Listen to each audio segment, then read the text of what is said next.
We'll try to start in about another 5 or 10 minutes.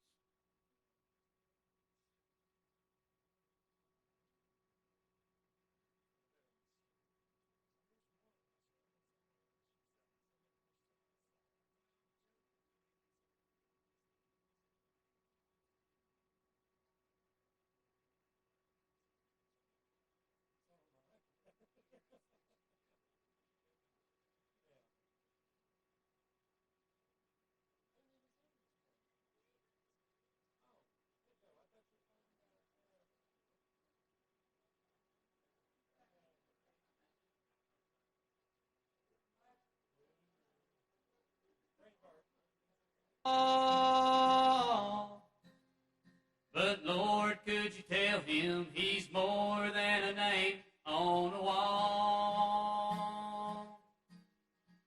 And Lord, I thank you for my memories and the moments to recall.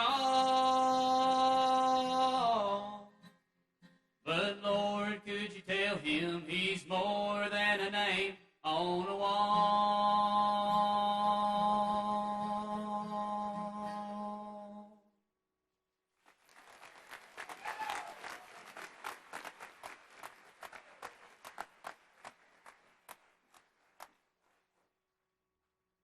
On this Veterans Day, it is only appropriate that a veteran has the honor of introducing our guest speaker. This young man is a decorated former U.S. Marine who served 2 combat tours of duty in Afghanistan. He is currently in his 3rd semester at Mountain Empire. Ladies and gentlemen, Mr. Scott Couch. Thank you. Walter Zephyr was born in what is now the Czech Republic, and in 1939, he and his family found themselves under Nazi occupation. In 1941, at the age of 14, he began his 4 years under captivity in a first slave labor camp, then later in concentration camps. Many members of his family died while in prison by the Nazis. After liberation, Dr. Zephyr immigrated to America, where he went on to earn 3 advanced degrees as well as a doctorate. He currently lives and teaches at colleges near Weaverville, North Carolina. He is accompanied here today by his wife, Gail Rosenthal. Ladies and gentlemen, living legend, Dr. Zephyr.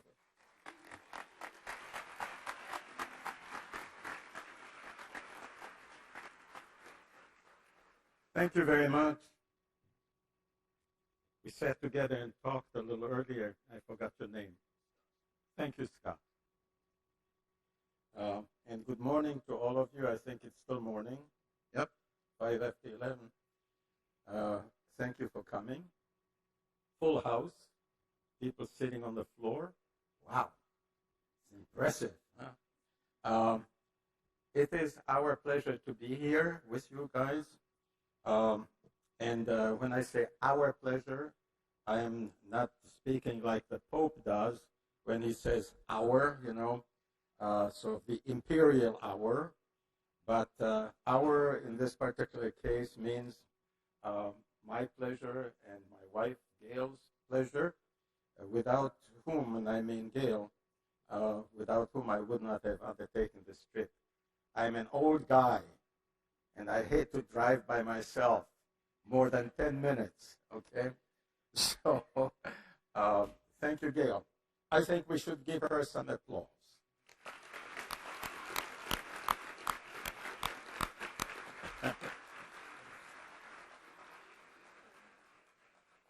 So, having thanked her, I also want to thank Donna Stanley, who is Vice President of the Institutional Advancement and Executive Director of the MECC Foundation.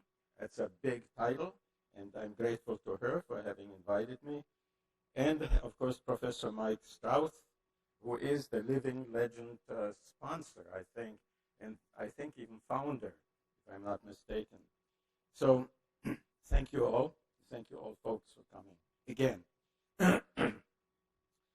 Let me begin by saying that I fit only halfway into your program of Living Legends lecture series, you see. Living, yes, that's the first part of Living Legends. Living, yes, I'm still alive, you see. So that's good. And I'm extremely thankful for being alive to these guys here and to their predecessors, veterans, all of them, without whom I probably would not be here. And I'm not thinking of you personally, of course, but of your predecessors in the armed forces. Now, I want you to know that I was not, in this last concentration camp, liberated by people of the United States Army or any other service. Was actually liberated by the Soviet Army because we were in a concentration camp fairly east, and the Soviets came, of course, from the east toward the west, and we were liberated before those who were west of there. But let me add that without you and your predecessors, the Soviets probably would not have liberated us because they would not have been able to deal with Hitler's armies. It took the Allied armies to really take care of that. And so I would like to express to you my really deep and sincere thanks for the United States services of which you are a part and of the predecessors who some survived during the World War II and some may be still around, but most of them were passed on either during the war or after the war, just by age. So thank you very much, and I want to salute you. Thank you. So I do qualify for the living, I told you, living legends. But I do want you to also know that a legend I am not. That's the second part of the program. I'm just an ordinary human being. And I do feel, of course, honored to have been included in this particular program. So why are we here this morning together? We are here together really to remember an absolutely hellish time we call the Holocaust, in which 6 million of my people died. And not just died, but were murdered. A terrible, terrible act instigated and executed by the German Nazi establishment between 1933 and 1945, the time Hitler came to power, that's 1933, and at the moment when the Germans surrendered to the Allied armies, particularly American and British armies. The number of victims and the methods used to murder these 6 million people, my people, of whom 1.5 million were children. Let's not remember that. Let's not forget that. The methods are really beyond description. And so really, truly make the Holocaust a sort of historical monument, you might say, to dreadful human barbarity, to viciousness, to sadism, to fiendishness. It's a monument to the unbelievable depths and depravity to which humans, having the same DNA as you and I and all of us here on the stage, share, and are also capable of descending to. But it is also a monument, of course, to the incredible and admirable courage and self-sacrifice of our veterans, some of them dead, some still living, thankfully, who have given the service and in many cases their lives. So what I'm trying to tell you is that the dead, of course, remain dead. There's nothing we can do about this. All we can do is to remember them, which is the decent thing to do, and to pledge. And I'd like for you to pledge to yourselves right now that we, the living, will do our utmost to prevent a similar carnage from occurring in the future. That's really why I'm here. And that's why other survivors of concentration camps and of other terrible events that happened during the wars do come to schools and share with students and other folks who care to listen about these terrible times and the suffering that we have had to go through. Having said this, it's an undeniable fact that the Holocaust and its tragedy are sort of receding into the past, and will, with the passing of the relatively few survivors, and that includes me, of course, remain an event especially remembered by a page or two in a history book, or a few more pages in the history journals, perhaps learned treatises dealing with the existence of evil.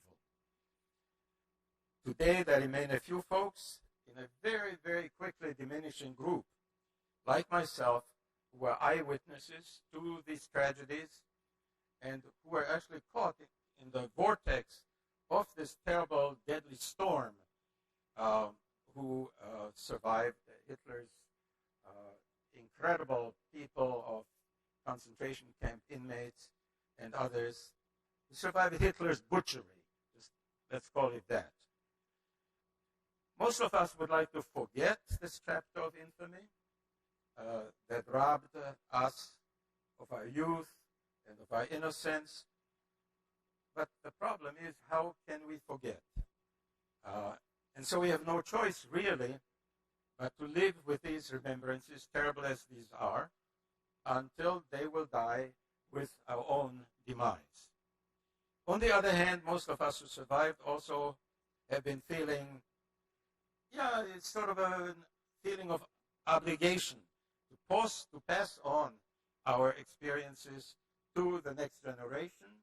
You guys are sitting for me. We all have to remember. And in this connection, what comes to my mind, especially, is the teaching of one of our sages. And I mean Jewish sages. I am a Jew, as you know, a sage from the 17th century, whose name was the Baal Shem Tov. This is Hebrew, and it means the master of the good name, who used to say that remembrance is the key to salvation. If we don't remember, we are destined to make the same mistakes in the future and suffer the same sufferings that we have suffered. So remembering is the key to salvation, really, of not just us here, but I think of the whole world. So remember we must. And while the pain of it all has dulled with time that has gone by, the sadness of our losses, in my case, for instance, I lost 2/3 of my family. The anger against the perpetrators and the bystanders who just stood there and did absolutely nothing to help has actually increased as we go older. And daily, literally daily, and very often during the night, those terrible times return to haunt us. And those remembrances that come during the night and also in daytime are toxic, they are poisonous, because what we endured were toxic, poisonous moments, poisonous for mind as well as for body. And these toxic experiences, as you can imagine, have after effects. For those who in their teenage years were caught in this calamity, it has been literally impossible to purge them from our existence, from our minds, from our remembrances. And so they remain there. And each one of us survivors has a whole catalog of ugly texts that come to mind, of ugly pictures that come to mind, that we continue to carry around with us, texts and pictures which to some extent influence our lives, our present lives, they color our lives, they color the events that we experience daily. So what follows here in my talk to you is a series of examples of this toxin, of this poison that remains in our minds.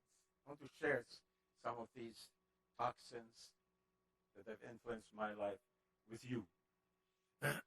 So here's one toxin. That happened a couple of 3 months ago. I cannot give you the exact date.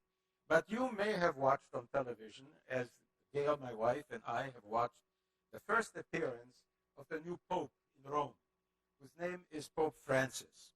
Now, from what I see, from what I've learned so far about him, is that he's a good and a modest person. He's very dedicated to the poor in our world. And of course, in connections, seeing this on our television screens, we also saw the joy that tens of thousands of people experienced standing there in St. Peter's Square. And the joy sort of expressed itself in almost a frenzy, a hysteria. People screaming, people weeping, etc., etc. Now you see, I personally, because of my experience in the concentration camps and before, I'm afraid of frenzied people. I'm afraid of hysterical crowds. So when I saw on television Francis speaking, was sort of inauguration talk, I remembered immediately how thousands of our townspeople way back, still in Czechoslovakia, assembled in a town square. Our town at that time was occupied by the Germans, by the Nazis, when Reichsminister Goebbels, Joseph Goebbels, who was the propaganda minister, came to town and spoke to my countrymen, to my fellow citizens of that town. And my sister and I and a cousin of mine stood at the window which gave on that square, and we were impressed, of course, with these masses of people who were there also in a sort of quasi-hysteria, in a frenzy, acclaiming Goebbels. Everybody with their hands up, Heil Hitler. You've seen that on television, I'm sure. Goebbels, who was a personification of evil, is a bad, bad person. And as the meeting in the square came to its end, the people left through the street where our apartment was and where we looked through the window at those folks. And we were disturbed in our peaceful looking at the people because some people picked up rocks and threw them at our window, knowing that these were Jews behind the window, and they smashed our windows. Well, what I'm trying to tell you here is, here I saw a fine man, Pope Francis, seemingly a holy man, representative of the Holy Roman Catholic Church, a far, far cry from Goebbels, who was the chief Nazi anti-Semite. Do you know what the word anti-Semite means? Could you just raise your hand, those of you who've heard that term? Wow, you haven't? That's amazing. An anti-Semite is a person who is rabidly anti-Jewish, anti-Judaism, which is a religion, and anti the Jewish people, for no reason whatsoever other than having heard stories, mostly lies, told about Judaism and Jewish people. So here I see Francis, a holy person, a good person, but what comes to mind, because of the toxin that I experienced during the war years in these concentration camps, I saw in front of me a person who is head of a church, who was responsible during one portion of history called the Inquisition for 40,000 Jewish people being burned at the stake. I remembered when I saw Francis, a church that went into Latin America, people like Cortez and Pizarro in Mexico and in Peru, who brought death to 1 million people, all in the name of religion. I saw in the Pope a person who was also the person of the church in Germany, who said absolutely nothing as we were sent into the concentration camps and were being murdered. You see how the toxin works? And he is a good person, yet what I see is the background that he represents. So how can I forget?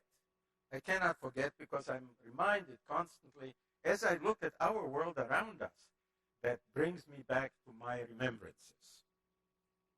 In our dining room in Weaverville, which is a town just north of Asheville, there's a group photo of my European family taken by my father, who was an excellent photographer, an amateur photographer. And the picture dates from roughly 1937 or 1938, I'm not sure. I think that this picture should evoke in me wonderful times, happy times in the past. Excursions into the mountains, very much similar mountains to what we've got here surrounding your town. Birthday parties, all sort of get-togethers when my parents and my uncles and aunts played cards in a smoke-filled room, and we, the cousins, played in the next room, cards also, some other things, other games. So I also see in this picture my cousin Hannah, for instance, swallowing a cyanide pill along with her mother while her father is shot dead in the city of Lemberg after the Nazis went in there. I see my cousin Lydia, wonderful, beautiful girl who dreamed of becoming a ladies' apparel designer, dying from exhaustion in the concentration camp of Bergen-Belsen. I see my cousin Ilse, who also survived, by the way, the Holocaust, having lost both her parents in Auschwitz, the worst concentration camp you can think of, the death camp where people were gassed and then cremated, where I see Ilse committing suicide after the war in Cologne, Germany, remembering her past. And I see her father, my uncle, Uncle Oscar was his name, somewhat of a strange person, but a good person who had all his teeth capped with gold. I don't know why. I see him being gassed in Auschwitz, being forcibly dispossessed of his gold teeth when he was a corpse. Makes you sick? Yes, it does. And there's evidently much more. Enough of that, okay, for the moment. So I could remove this picture from the wall, obviously. I don't have to remember these people. I don't have to remember how they died. But I can't do that. That wouldn't be a decent thing to do, would it? I mean, these people I loved, they loved me. So it remembers there. And the toxin working in my brain continues. You're going to smile, what I'm going to tell you now. It sounds so outlandish. But every time it rains and I walk through the streets, trying to avoid the puddles, of course, as you do, I remember my stay in a concentration camp by the name of Schmiedeberg, where the Nazis built V-1 and V-2 missiles that they shot into England. These were unmanned missiles, projectiles, and I worked there on a machine bending rebars. You know what rebars are, I hope. Bending these rebars, anything from small rebars, thin ones, to pretty big ones, into various shapes, you know, that were used in concrete, because we were building walls for bunkers in which the engines of these missiles were tested before they were actually shot into England. And I inherited this job from a young fellow, a fellow prisoner, who had this job on the machine before, but whose thigh was smashed and he died because of that. So when I was promoted to this job, I was happy about the promotion because now the machine would do all the work And whose strength was rapidly diminishing. I think that was my 5th concentration camp. Well, I wouldn't be involved to expend any strength of mine. The machine would do it. All I had to do is push a pedal, see. So that winter it snowed for days and days. In daytime, much of the snow thawed, of course, and there were huge puddles of water on the ground. Our shoes had wooden soles about that thick, but the tops of the shoes were cloth, and they were soaked, of course, every time we walked through the snow or the water on a construction site. I will never forget the foreman, German foreman, who, in his rubber boots, walked right through the puddles without getting his feet wet. And I would watch him. And you can't imagine how I envied that man. What delight it would be to have a pair of rubber boots. I dreamed about rubber boots more than one night, believe me. And it was a very, very special occasion after I came to America, and I bought my first pair of rubber boots. That was a big event in my life. But you see, every time I see puddles, it reminds me of that camp and what I went through, going to bed, lying on a piece of wood, actually, with raw straw all around me, and how I could never get my feet warm. Well, let me tell you another story about that particular camp. It's sort of interesting because it touches upon what we're doing in schools like this one.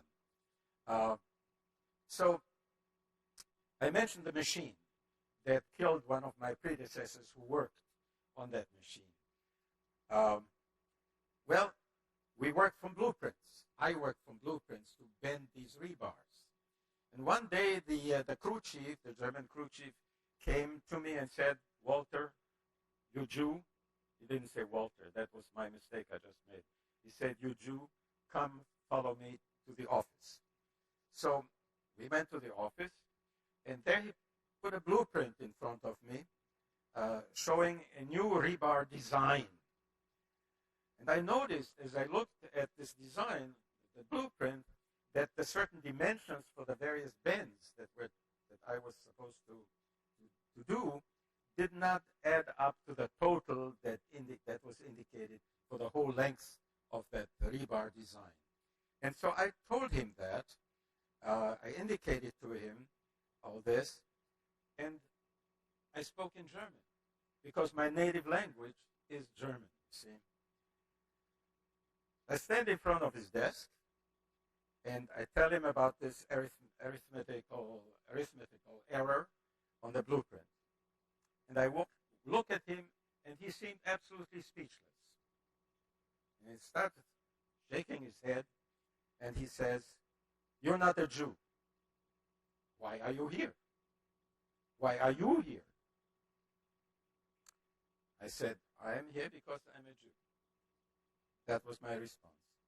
He said, that cannot be. That's impossible. You speak German. And he, shaking his head again, continues saying, "Jews are not able to speak German," he says to me. "Sir," I said, "my native language is German." Still shaking his head, he stands up. He walks to his cupboard, opened his lunchbox, gave me a small sandwich, and then dismissed me. And that, by the way, was the only instance of a little bit of kindness that I experienced during almost 4 years in various slave labor camps and concentration camps. But what I learned, and what I want to leave with you here, is something about education and how important, even crucial, it is not to teach lies, not to massage truth until it conforms to certain wrong ideologies that maybe are current in the country. It taught me the consequences of how tragic false teaching invariably is, how it poisons the intellect and soul. And I sort of think that because of that particular instance, I became a teacher. Keep that in mind, because you are in a school of higher education. And what you get here, and I know it's not lies here, is extremely important, will continue to be important for you for the rest of your life. I can't forget those things.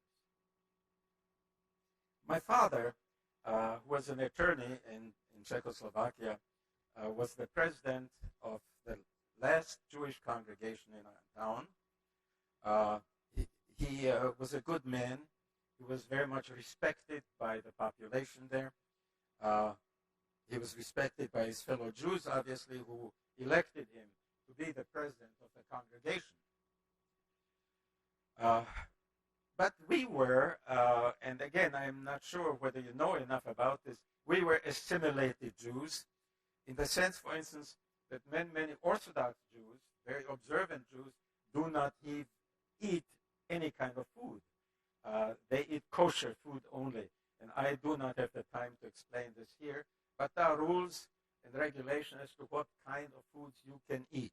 We did not live according to these rules, our family. Yes, I attended a religious school, as many of you probably go to churches and Sunday schools and what have you. But to me, it was pure boredom. I didn't enjoy it. I'm honest with you. And we went to a synagogue, which is a Jewish church, basically, only like twice a year to the biggest holidays, most important holidays, which is the New Year and the Day of Atonement. And we did not observe the Sabbath, which is Saturday, and we spoke German at home, and I went to Czech school, but we did not speak Yiddish. Yiddish is a sort of a Jewish language that is used, or has been used in Eastern Europe, Western Russia, by Jews there. It's a mixture of German and Hebrew. Well, we didn't use that. But I did consider myself a Jew, of course, although I wasn't an Orthodox Jew. For many reasons, we just did not have many social contacts with very observant Jewish people. So great was my surprise when at the age of 14, as a youngster, I arrived at a slave labor camp by the name of Brande, and I encountered there only, exclusively, Polish, very observant Jewish people. And they held prayer meetings every so often in the barracks of this camp. But they all spoke this language, you see. They spoke Yiddish. Have you ever heard of this spoken language? You have, but I think most of our students probably have. In any case, they all spoke Yiddish, and I didn't. And it struck me that I, who didn't speak Yiddish, you see, wasn't an observant Jew as they were, seemingly, was never invited to these prayer meetings. I was completely cut out. And this rejection, I mean, I was a Jew, they were Jews. Why should they have done this to me? So this rejection deeply hurt. And it was much later in another camp when a French Jewish man, a barber by profession from Paris, with whom I sort of shared my disappointment, my unhappiness, explained to me that these Orthodox Jewish people probably never, in all probability, acknowledged my Jewish heritage. So you see, within Judaism, within Christianity, with all these divisions, and even in a concentration camp, these came to surface. But the toxin that I started talking about is with me on that particular subject, because I carry with me a strong anti-separatist feeling because of this experience. I have a terrible distaste for religious exclusivism. And I know that there is also religious exclusivism, not just among Jews, but also among Christians. That's not good. So I can't forget, you see. I can't forget. Well, the next thing I'm a bit hesitant to speak about with all the veterans here, but please don't pull down your mind, the Venetian blinds as I speak, and dismiss what I'm going to say, because I will explain.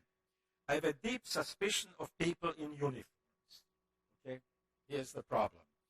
In 1938, our corner of Czechoslovakia was annexed by Poland, and we children, for instance, had to attend Polish schools. And I hated to attend Polish schools because they made fun of us. A, we were Czechs. Two, we were Jews. So those two were held against us.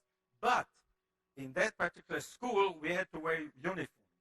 We wore dark blue uniforms with gold buttons, you know, and a military type hat. And you can see what happens to me when you hate the school and when you have to wear a uniform like the Polish peers, fellow students wore. Didn't like that. But there was something else also that I want to talk about. After the war, for a number of years, my family lived in France and in Belgium, where I taught, and we traveled in Europe during our vacations. But traveling in Europe meant crossing a lot of borders, you see, because Europe, as you know, has so many countries, so different from what we experience here in America. And every time you crossed the border at that time, there were customs regulations. You couldn't carry certain things from one country into the next without declaring them and possibly even being fined for not declaring them, etc., etc. And there were customs officers every time we crossed the border in uniforms. So although I had nothing to declare, absolutely nothing, my heart started beating at sort of an accelerated rate every time we approached the border. And I became very nervous when answering the customs officer's questions as to what I had in my suitcase. And I detested these moments, and I felt very insecure just because these people wore uniforms. So, and of course, in the concentration camps, we were surrounded by Nazis who wore uniforms. Most of them were SS uniforms, and you can imagine how that struck us. We were the inmates, they were the guards, and we were beaten by them, etc., etc. So that positive association with uniformed people, and it was momentarily positive because I was liberated in my last camp by Soviet soldiers. It was a single tank who came to our camp, who actually smashed the triple fence of the camp and set us free. It was one tank with one Soviet soldier in the turret of the tank standing there.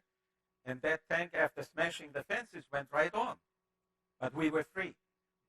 So, yes, that was a wonderful experience. But what followed, you see, was not so wonderful because the very soldiers who liberated us liberated also a number of women's concentration camps and then set out to rape the very women whom they liberated.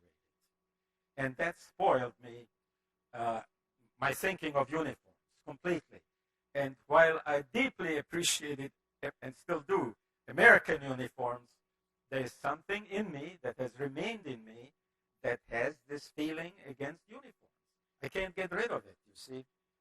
I can't forget it. So I'm stuck with this ambivalence about uniforms, and that's how it's going to be probably to my last day.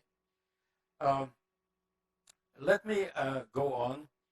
My first experience after deportation from my hometown was arriving in a transition camp, in German called the Dulag, they called it, in a town of Sosnowitz, Durchgangslager, transitional camp. And this was a sort of a triage camp from where the prisoners were sent to various work camps. And most of those prisoners that were triaged were sent to Auschwitz, where they died very quickly. My parents were at the time in a ghetto in that same town, and I was imprisoned in a 5-story high building. I was, I think, on the 4th or 5th floor. I really don't remember exactly.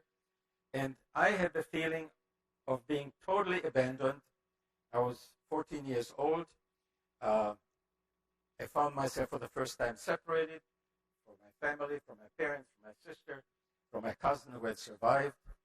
And I was scared, terribly scared. One could still at that point receive letters from the outside, you might say, from a world that wasn't fenced in yet. And in one such letter, my parents announced to me that they would appear on a certain day down below the building on the sidewalk to see me. So I was sitting by the window for, I thought, 2 or 3 hours waiting for them to appear. There was hope in me. There was trepidation in me because I didn't know what they're going to tell me, what my future will be. Then they finally came. I see them coming, and I felt absolutely jubilant seeing my parents again after a fairly long time. And I sort of thought perhaps that the news would be that they would be able to get me out of this hell.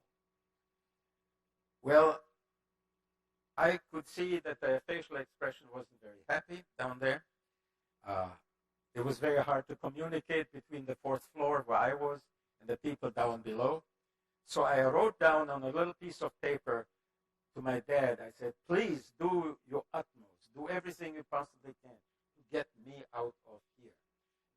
I crumpled up the paper and threw it out of the window. Well, my father picked up the note. I saw him read the note to my mother and to my sister and to my cousin, and then with a sad gesture conveyed to me that he had tried everything but wasn't successful. And so they waved to me sadly, and they threw me kisses, and they walked away. And I was utterly, utterly demolished. And you know, this moment that happened so many, many years ago, this moment explains why I dread saying goodbye after a visit of my children, for instance. I even feel scared. Now, this sounds really crazy to you. I even feel scared when Gail, my wife, drives off without me to shop in town or to a doctor's appointment in town. Will I ever see her again? That moment comes back to me every time. And it's sad. It does something very negative to me, but I can't forget. Let me share something to you also about my first arrival in a slave labor camp. We had to undress, we had to stand completely nude in a queue waiting for the resident prisoner to shear our hair, to shear our body hair as well. And we looked at each other and we all seemed to look alike, standing there naked. And then we were herded into showers. And coming out, we were made to dress. There was a little bundle of clothes that we picked up at random, really. And I saw on my jacket a yellow star in front and in back and a number. My number on that jacket was 64,757. Now, I don't know what that means to you, but I, at that point, lost my humanity. I, at that point, lost my individuality. I became an object, a numbered object. And when you have an object, of course, rather than a human being, you can manipulate that object. I was no longer Walter Ziffer. I was now humanly unrecognizable without hair and in that blue-white clothing that they gave us. I no longer was a human being, but I was a number. And that's how from then on I was called. Number 64,757. And that, brings me to ever-recurring nightmares that I experience. I get lost in a city every so often in my sleep, and I wander in and out of buildings, and the environment is sort of fishy looking. It's not safe. And I asked people to help me find my way out of buildings, streets everywhere that crisscross each other. And the people just listen to me and they walk away silently. And at one point I reach for my billfold and my billfold isn't there. It's gone. And I panic. And it's always the same thing. Every time. And from dream to dream, I can even identify the buildings. They're absolutely nothing to do with the buildings in the concentration camps. But I feel lost, I feel utterly helpless, and I feel vulnerable. And fortunately, at this point, I usually wake up, either in sweat, or it's my wife who wakes me up, having noticed sort of my heavy breathing and funny sounds that I emit from my side of the bed. And now I know, I finally came to understand why I hate wearing name tags. I just don't like that because it reminds me of having been a number, 64,757. My grandson, one of my grandchildren, I have 10 of them, my grandson Don, had my concentration camp number tattooed on his forearm. And I really don't know what he was doing.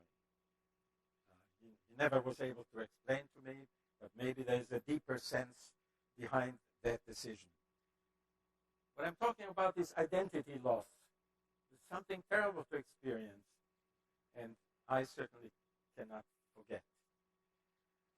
On a lighter side now, I insist on having plenty of food in my fridge. Oh, I have the food there. And of course, this irritates my wife. Things are hard to find on the second shelf or the third shelf, way back there, you know. So you have to take everything out before you get to what you really want to eat or to cook. But where does that come from? It comes from the fact that we had nothing to eat. We survived on 10 to 12 ounces of bread. We survived, in addition to that, with lukewarm water, black water, bitter water, that was called coffee, and soup. And that soup was made from potato and beet peels.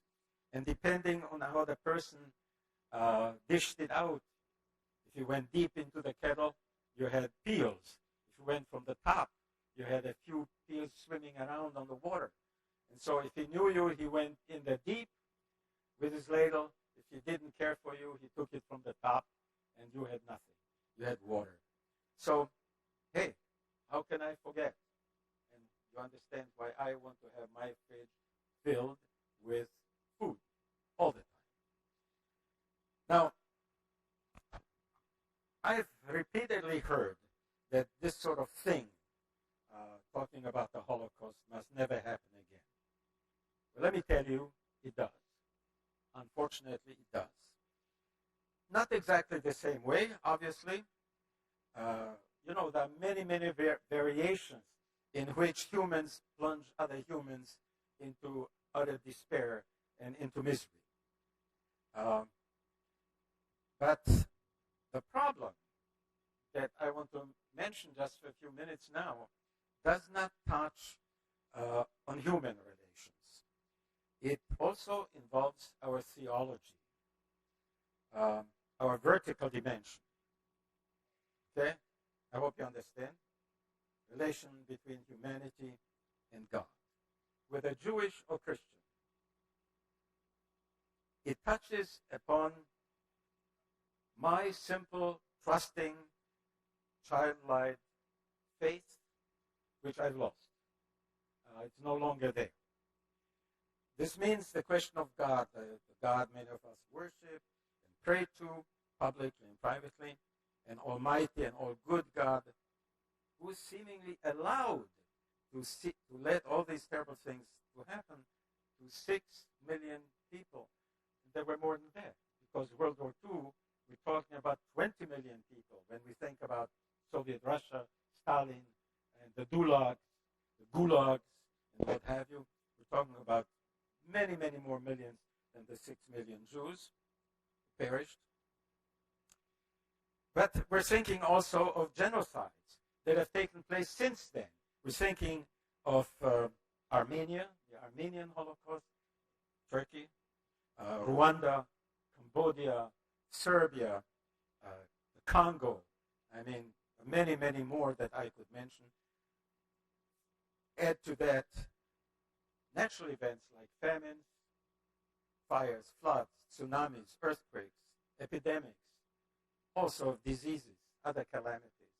There's one just now in the Philippines, you may have heard on television, that thousands of people died.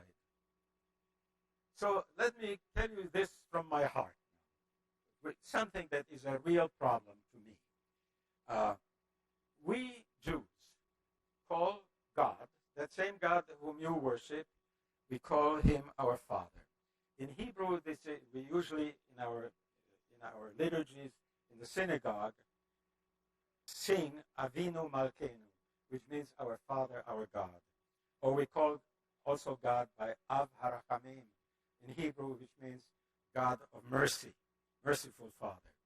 Now, here is my dilemma, and I want to share this with you. And you can do with it whatever you wish, but I am here to talk to you honestly. My human father would have gone through fire and water and earthquakes and anything to risk his own life to save my sister and myself from being hurt. And my father was only a very vulnerable human being. So where was my heavenly Father? That is a question that I have to ask myself again and again. And I can't forget. This is something that is in me, and I hope you understand why.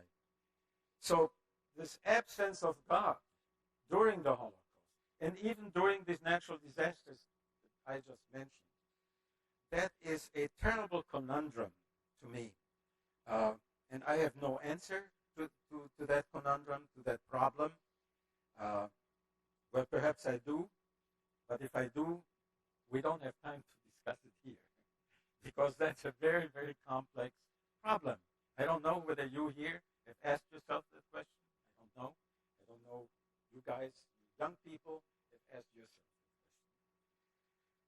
that question. Let me end this talk about the Holocaust, this devastation and its effects, this terrible event that happened to me and other survivors, by returning for a moment to our great sage of the 17th century, Rabbi Baal Shem Tov, who said remembrance is the key to redemption.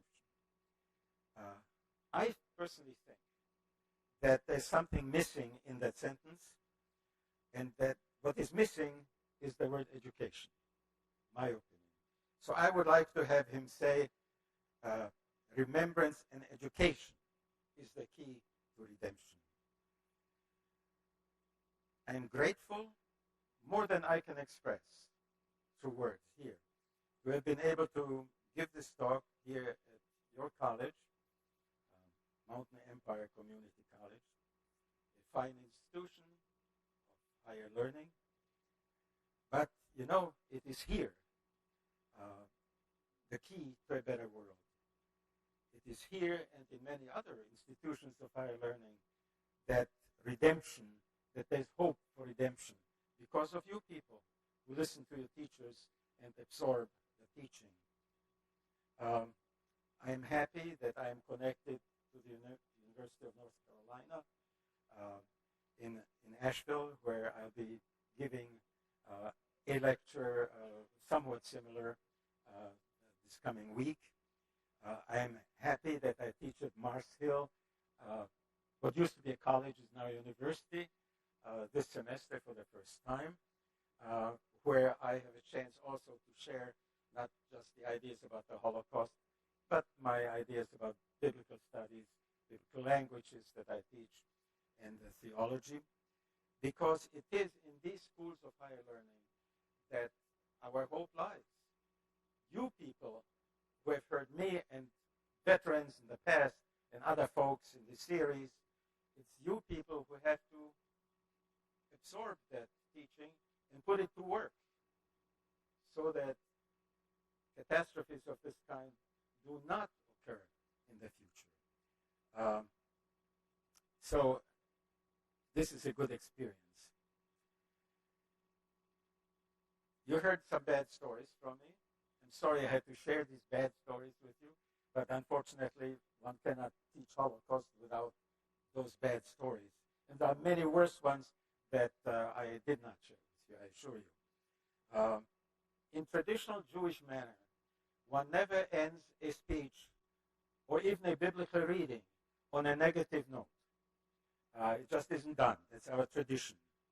So I want to do the same thing here. And do you remember what I said about our overstuffed fridge in Weaverville? I always want to have it full. My wife gets irritated by that. Well, we solved that problem. We went to Sears. We bought a new fridge.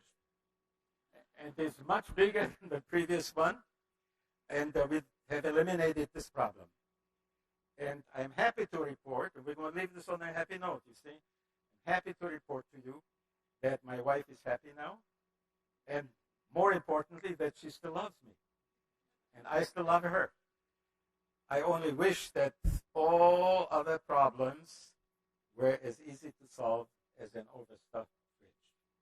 And thank you so much for coming. Now, it is my understanding, somebody tell me if I'm right or wrong, that we'll accept some questions from people. I don't know how long that can go on, but if you have specific questions, ask any question, and I will try my best to respond to those questions, whatever these may be. If you would just come down here to the front and ask any questions like.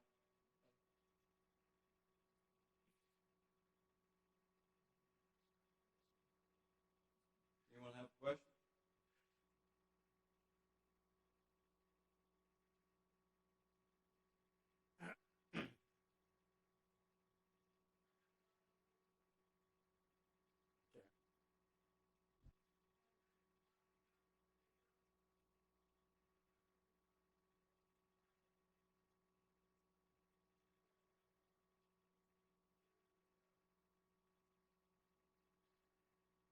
God, and your loss is my loss.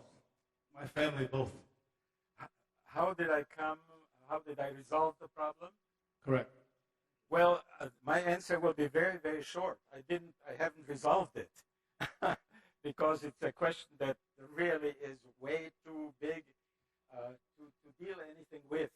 See, as far as I am concerned, I cannot solve that problem. I do not know why we were abandoned and why the 10,000 people in the Philippines right now have been abandoned with a terrible storm that they just experienced, I think, day before yesterday and yesterday. It's a complete devastation. So, you see, this brings into question, of course, both two things, the almightiness of God and the goodness of God. That's at least what I've been taught, okay, as a child. And I think you have been taught the same thing. And I do not know how to deal with it. I do not. When I was in Dachau,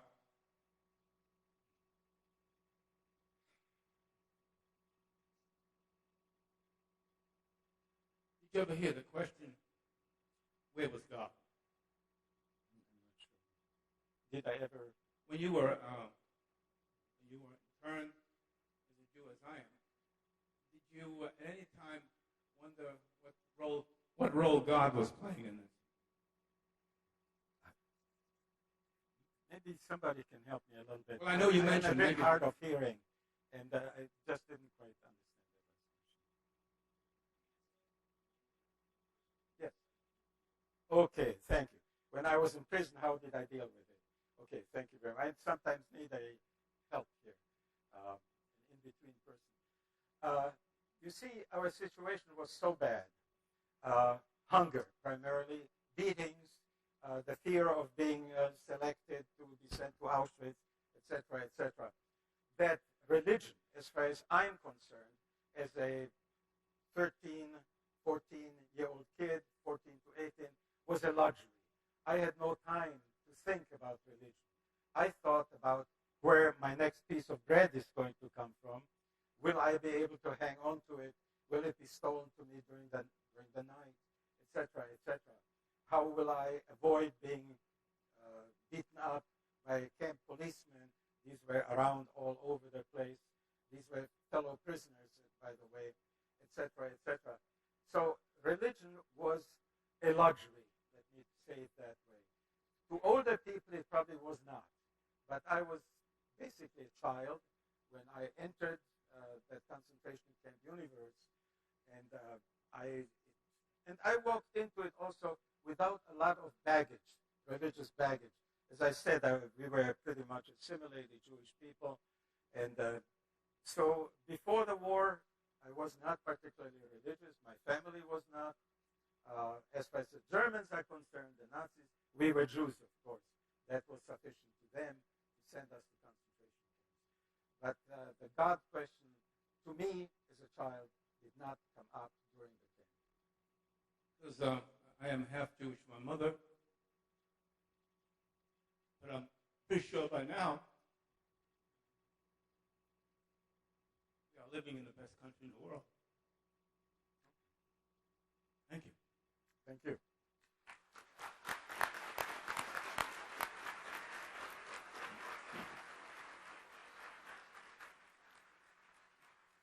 Didn't have time for religion in those days.